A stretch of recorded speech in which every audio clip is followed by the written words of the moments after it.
저는 함께 봉독한 말씀을 통해서 복 주시는 하나님이라고 하는 제목으로 말씀을 좀 나누도록 하겠습니다.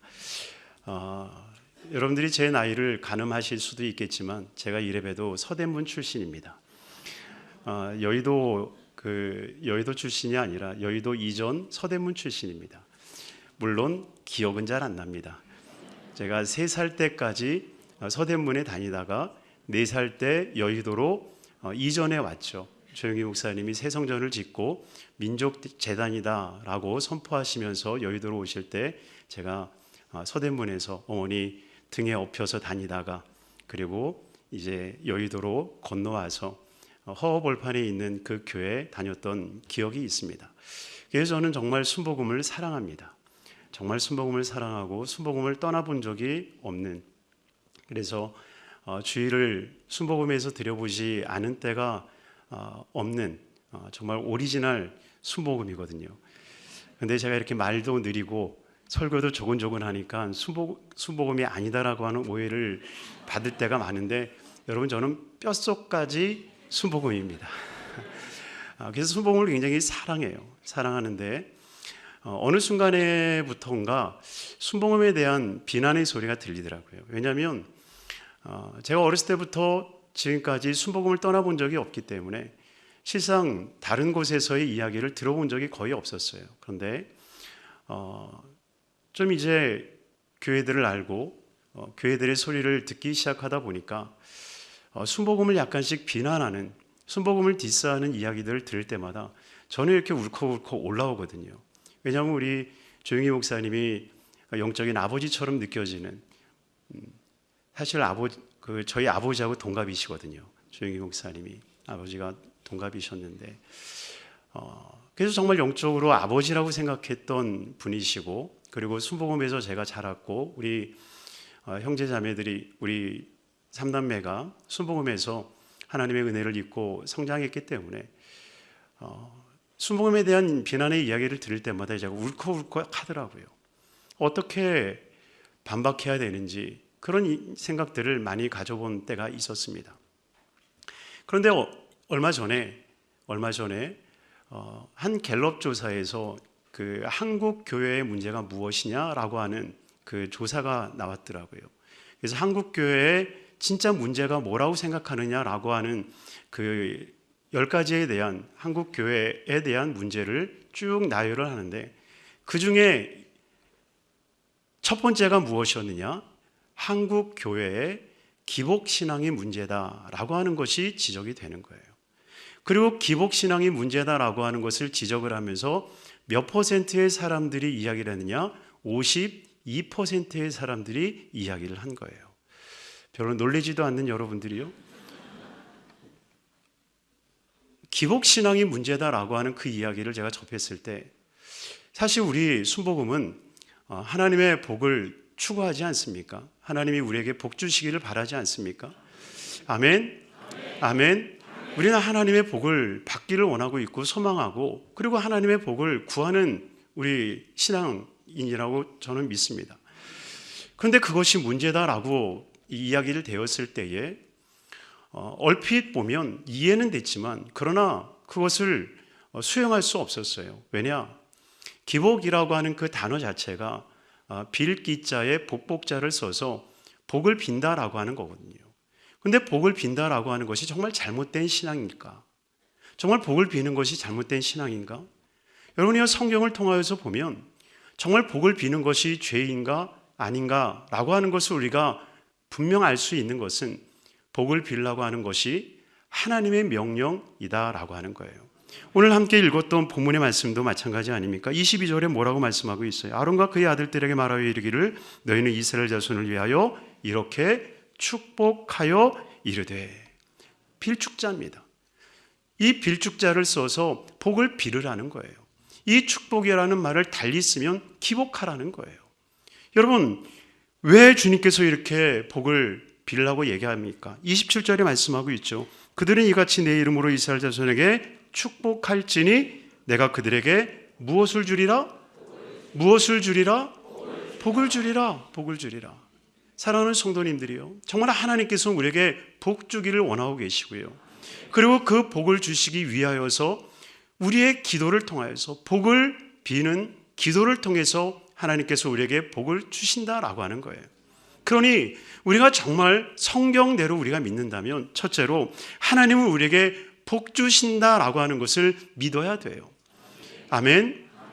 창세기 1장 28절에 우리에게 말씀을 하고 있습니다. 우리 창세기 1장 28절 함께 읽도록 하겠습니다. 하나님이 그들에게 복을 주시며 하나님이 그들에게 이르시되 생육하고 번성하여 땅에 충만하라. 땅을 정복하라. 바다의 물고기와 하늘의 새와 땅에 움직이는 모든 생물을 다스리라 하시니라.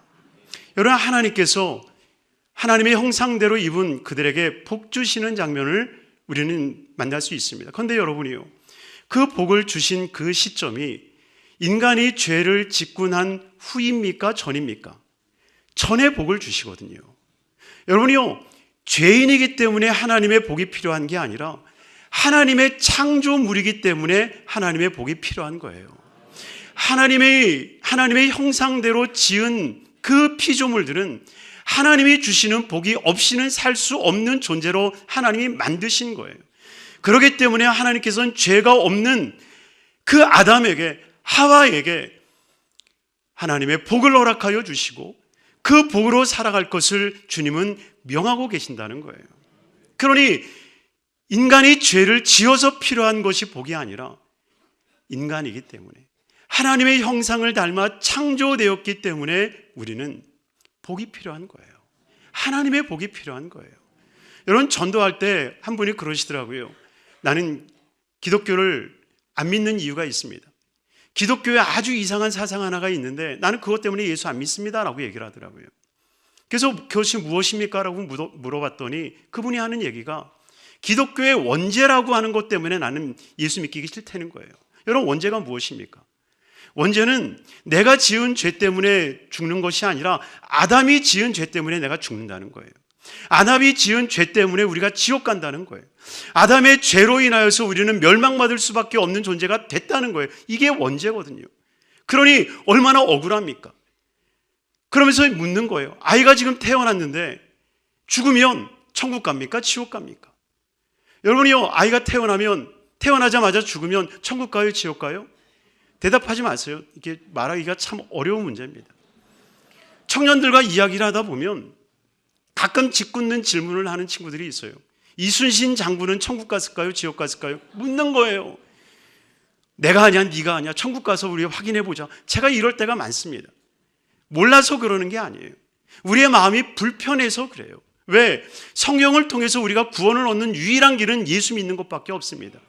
예수 믿는 것 외에는 구원을 받을 수 있는 길이 없어요. 아무리 착하게 살고 이순신 장군같이 나라를 구한다 할지라도 예수를 믿지 않으면 여러분 어떻게 되겠습니까? 말하지 말라니까요. 마음이 불편합니다. 진짜 마음이 불편해요. 여러분, 그것이 원죄예요. 아무리 착하게 살아도, 그리고 이렇게 잘생겨도 천국 못 가요. 이게 원죄 때문에 그렇거든요. 이 원죄라고 하는 이 사상 때문에 많은 사람들이 기독교를 싫어하고 반항하는 거예요. 그래서 중세 때는 캐톨릭이 고민을 한 거예요. 아이가 태어났는데 입술로 신앙 고백을 못하는데, 예수를 나의 구주로 고백하지 못하는데 그 아이들이 죽으면 정말 지옥 가는 거 너무 안 되지 않느냐. 그래서 중세 때 신학자들이 모여서 고민 끝에 무슨 결론을 냈냐. 3살 전에 죽으면 천국 가고 3살 넘어서부터는 자의식이 발동되기 때문에 자의식 속에서 죄를 지을 수밖에 없는 존재니 스스로 예수를 구주라고 인정해야지만 천국 간다라고 중세 때 신학자들이 모여서 결론 맺은 얘기예요. 여러분, 그러니 원죄라고 하는 것이 우리를 정말 불편하게 하는 내용이 아닐 수 없습니다. 그런데 우리가 이것 때문에 예수를 못 믿겠다라고 우리 마음으로 거절을 한다 할지라도 여러분이요, 우리가 정말 깨달아야 되는 것 한 가지는 하나님이 원죄 때문에 너희 구원받을 수 없어라고 하시기 전에 우리에게 원복을 허락해 주셨다는 거예요. 아멘. 여러분, 그러니 이 원죄라고 하는 오리지널 신이라고 하는 것이 있기 전에 주님께서는 오리지널 블레싱을 우리에게 주신 거예요. 여러분, 그러니 하나님께서 원복을 주셨기 때문에 우리가 살 수 있는 소망이 생기는 거예요. 여러분, 우리나라 OECD 국가 중에서 자살률이 높다는 거 여러분 아시지 않습니까? 여러분, 그 자살률이 많기 때문에 우리가 자살하는 사람이 많다라고 인식을 하지만 여러분, 실상 들여다보면 자살하는 사람들이 많지만 그러나 자살하지 않고 사는 사람들이 더 많아요. 아멘. 여러분, 힘들지만 견뎌보자. 힘들지만 이겨보자. 내일에 좋은 일이 있겠지. 내일에는 태양이 또 뜨겠지. 올해는 이렇게 무너져도 내년에는 또 새로운 일들이 우리 안에 펼쳐지겠지라고 하는 그 희망의 줄이 우리 안에 일어날 때가 있다는 거예요. 여러분, 그 희망이 무엇 때문에 일어난다고 생각합니까? 자기의 능력 때문에? 아니면 막연한 기대감 때문에? 아니라는 거죠. 주님은 이미 창세기를 통해서 말씀하시는 거예요. 충만하라, 정복하라, 다스려라. 여러분, 이 말씀은 이미 하나님께서 우리에게 주신 축복이에요. 원축복이에요. 그 축복이 우리는 인식하지 못해도 우리 마음 가운데, 우리의 심령 가운데, 우리 영혼 가운데 살아있는 하나님의 말씀으로 자리 잡고 있다라고 하는 거예요. 그러니 생육하고 번성하라라고 하는 말을 달리하면 무슨 말이 됩니까? 살자는 거예요. 살자는 거예요. 우리 옆에 분들에게 한번 인사하세요. 우리 살자. 여러분, 생육하고 번성하라, 살자는 거예요. 살자는 거예요. 죽지 말고 살자는 거예요. 여러분, 사시길 바랍니다. 사시길 바랍니다. 이 2026년도 살게 되기를 바랍니다. 하나님의 은혜로, 하나님의 기적으로, 하나님의 능력으로 사는 여러분들이 되기를 주님의 이름으로 축원합니다. 하나님은 원복을 우리에게 심어 놓았어요. 여러분, 그렇기 때문에 우리가 아무리 큰 시련에 빠져도 살아봐야지. 이겨보는 거예요.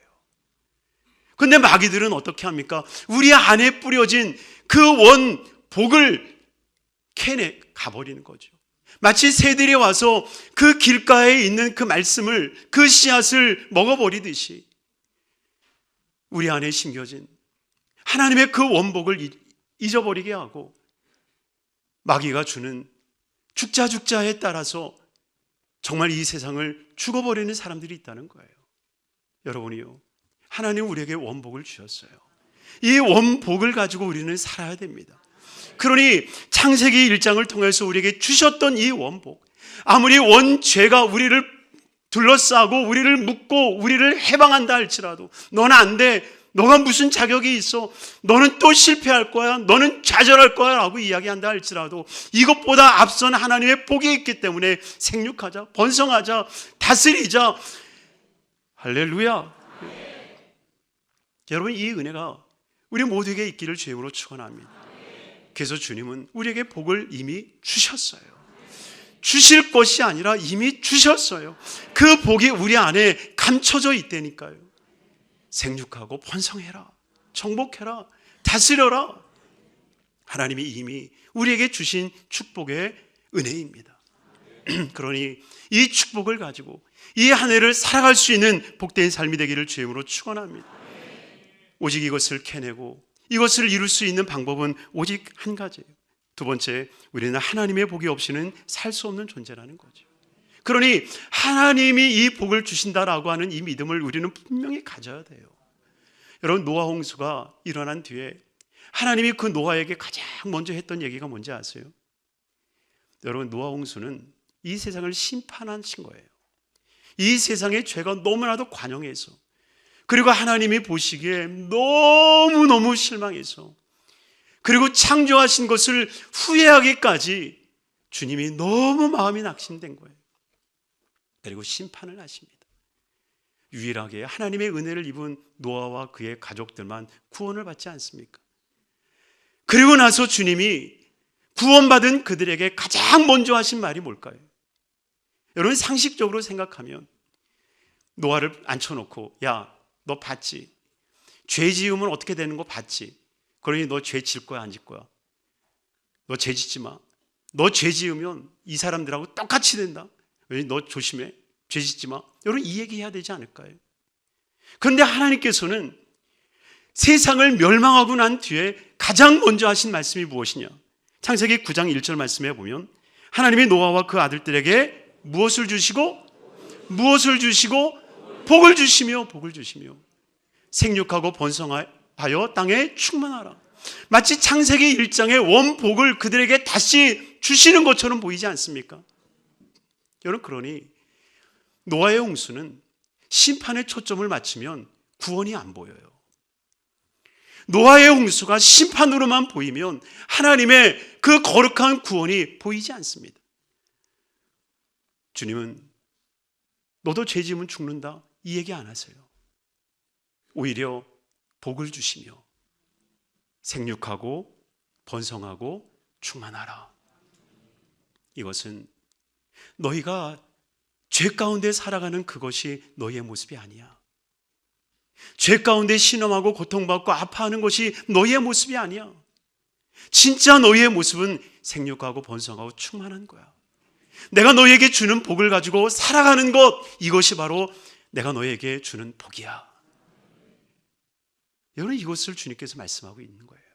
그러니 우리는 하나님께서 심판하실 때도 하나님의 원복을 통해서 우리가 생육하고 번성하고 다스리는, 그래서 이 땅에 충만한 삶을 살기를 주님은 원하고 계신다는 거예요.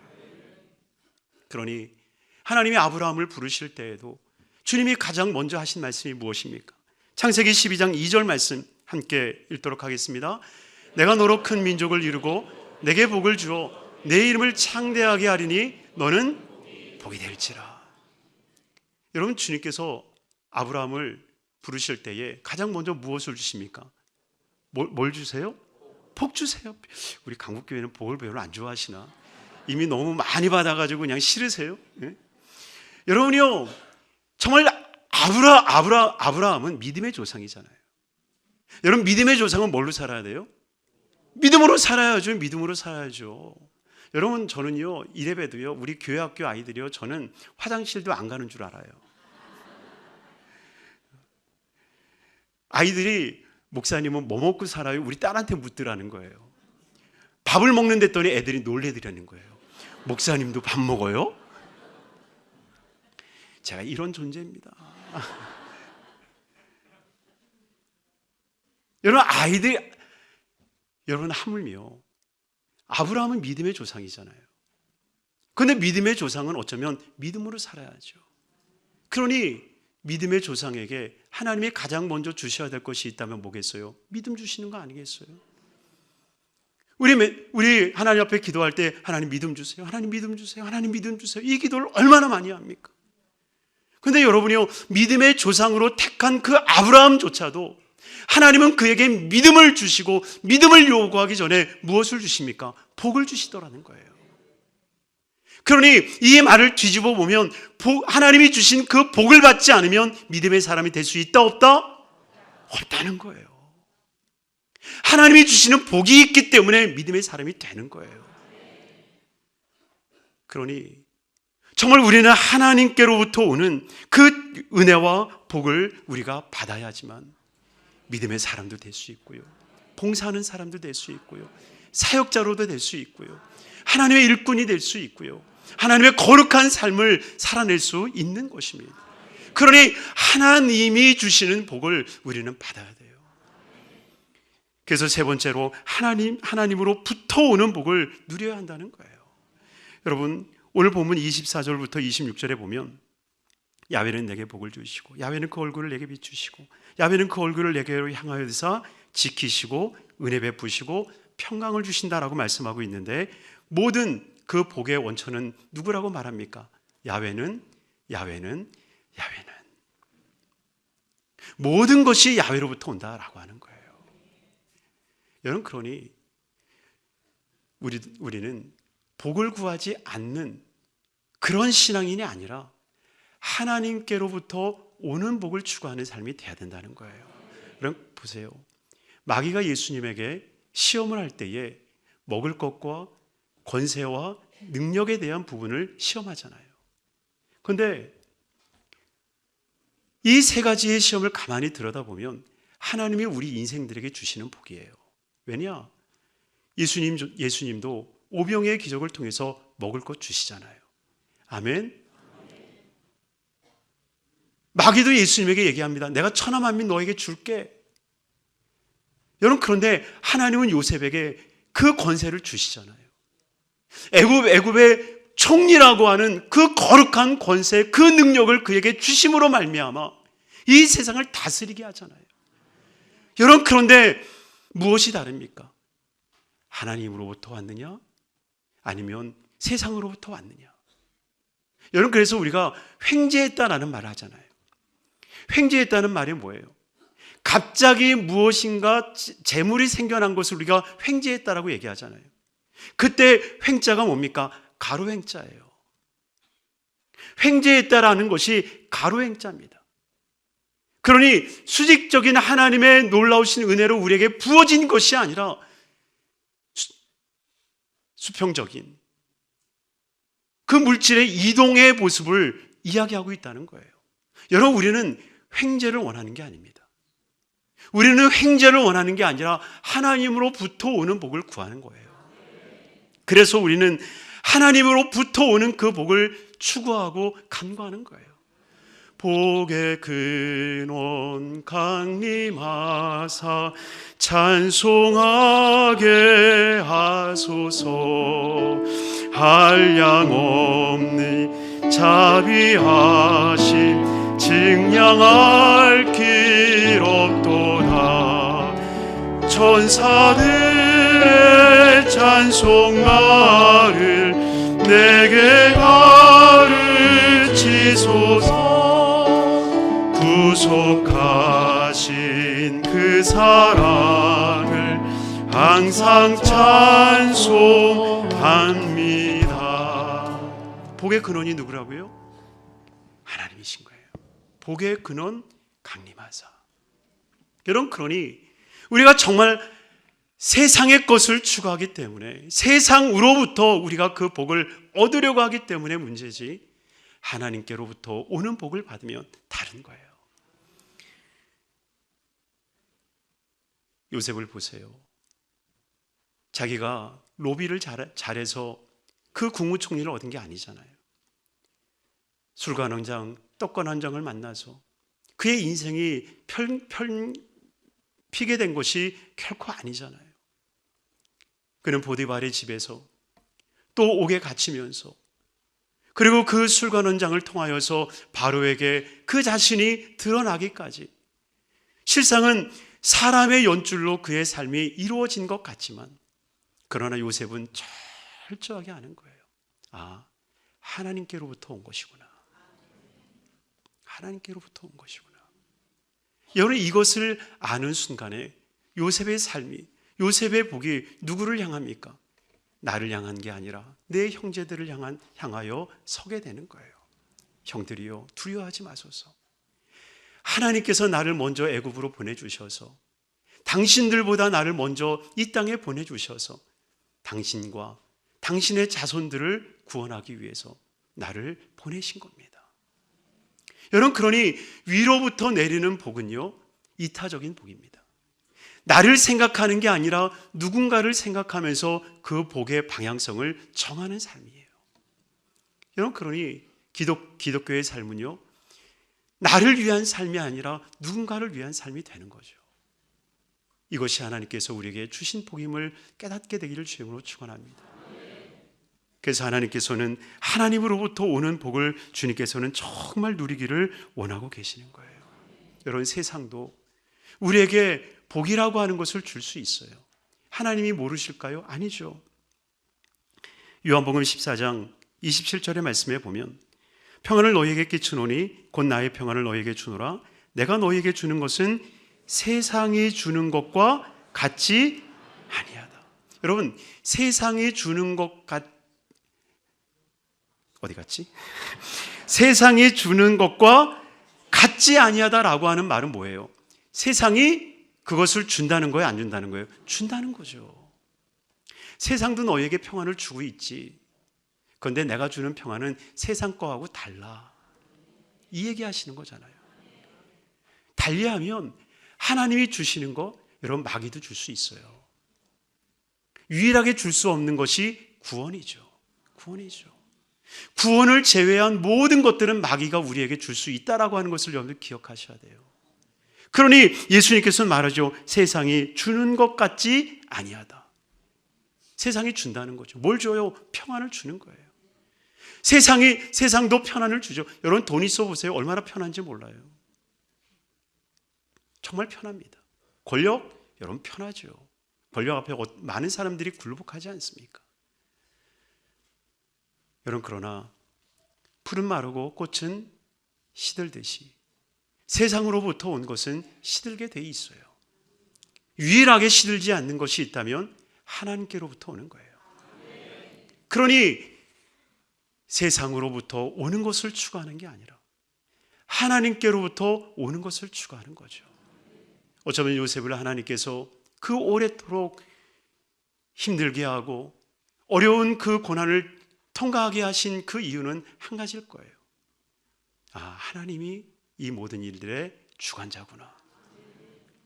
내가 보디발에게 잘 보여서가 아니라, 내가 술관원장에게 잘 보여서가 아니라, 바로가 나를 잘 봐줘서 내가 복되어지는 것이 아니라 하나님께서 나를 이끌어 주셨고 내게 복을 주셨고 내게 형통함을 주셨고 나를 존귀하여 주셨으니 내가 주를 위해서 살리라.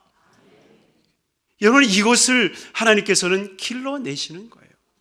그러니 그것을 알기까지 모든 것이 하나님께로부터 오고 모든 것이 하나님께로부터 올 수 있다라고 하는 것을 아는 순간에 하나님께서는 그에게 문을 열어주시는 거예요. 축복의 문을 열어주시고 형통의 문을 열어주시고 승리의 문을 열어주시고 그 문을 열어서 형통의 길로 가게 하시는 거예요. 여러분 그러니 정말 하나님께서 우리에게 주시는 이 놀라우신 복을 구해야 돼요.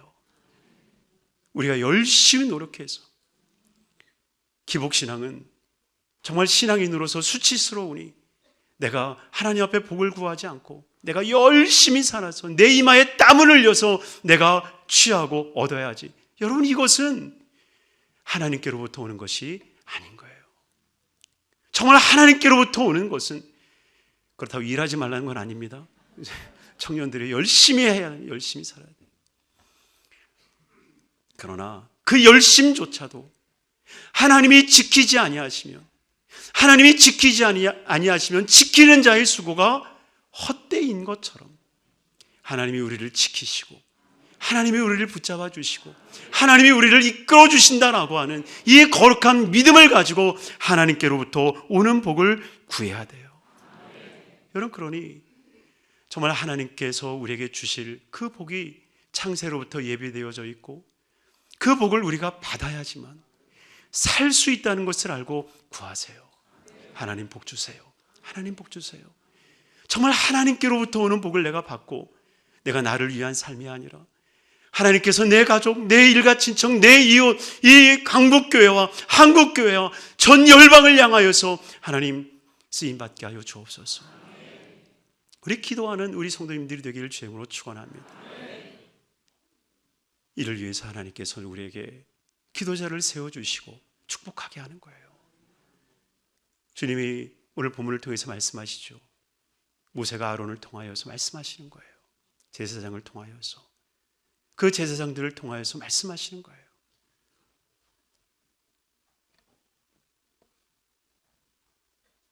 기도를 받고 그 기도를 통해서 하나님의 역사를 이루신다. 여러분 이것은 하나님께서 이미 정하신 법도예요. 그래서 우리가 실상 이 민수기 6장이라고 하는 이 본문의 말씀을 통해서 우리가 기도하고 축도를 하지 않습니까? 여기서 비롯된 것이다 라고 저는 알고 있는데 여러분요 축복을 받아야 돼요. 누군가의 축복을 받는 삶이 돼야 돼요. 우리 담임 목사님에게 기도를 받으셔야 돼요. 아멘. 아멘. 받으셔야 돼요. 우리 교구장들의 기도를 받으셔야 돼요. 누군가의 기도가 우리의 복이 된다라고 하는 거예요. 시간이 다 돼가서 이제 마무리를 지어야 될 것 같은데 다 넘어가서 저도 담임 목사라 시간 넘기는 목사님들을 제일 싫어하거든요. 그래서 우리 목사님이 저를 좋게 봐주셨는데 시간 넘기면 안 좋게 보실까 봐 제가 시간을 맞춰야 될 것 같습니다. 우리 결론으로 정말 하나님께서는 복을 비는 자에게 복을 주세요. 그래서 이 축복이라고 하는 히브리 단어를 찾아보면요, 바라크라고 하는 말로 되어 있습니다. 바라크라고 하는 말이 하나님께서 복 주신다라고 하는, 이 복이라고 하는 말로 쓰여져 있는데, 근데 구약 성경에 바라크라고 하는 말이 또 다른 단어로 해석이 되는데 무릎을 꿇다라는 말입니다. 그러니 바라크라는 똑같은 단어예요. 똑같은 단어인데 어느 때는 복이라는 단어로, 어떨 때는 무릎 꿇다는 단어로 사용이 되고 있어요. 여러분, 이것은 무엇을 의미하겠습니까? 바로 정말 하나님 앞에 무릎을 꿇을 수 있는 것이, 기도할 수 있는 것이 복이요, 또한 정말 하나님 앞에 복을 받을 수 있는 길이 무릎 꿇는 길임을 우리에게 말씀하고 있는 거예요. 그러니 정말 저와 여러분들이 하나님 앞에 기도하게 되기를 주의 이름으로 축원합니다. 한자에도 복자가, 복복자가 있고 무릎 꿇을 복자가 있잖아요. 물론 한자의 모습은 다르지만, 그러나 여러분, 우리가 기복한다고 그러잖아요. 무릎을 꿇는다는 얘기잖아요. 그러니 정말 복하면 복이 오는 거예요. 하나님 앞에 무릎을 꿇으면 반드시 하나님은 복을 주시는 거예요. 그러니 저와 여러분들이 축복하셔야 돼요. 올해부터는 우리 담임 목사님의 축복도 받고 우리 교구장님들의 축복을 받으세요. 요즘 신방이 많이 사라졌다라고 하는 이야기들을 많이 듣는데, 여러분, 우리 순복음이 왜 복을 받았겠어요?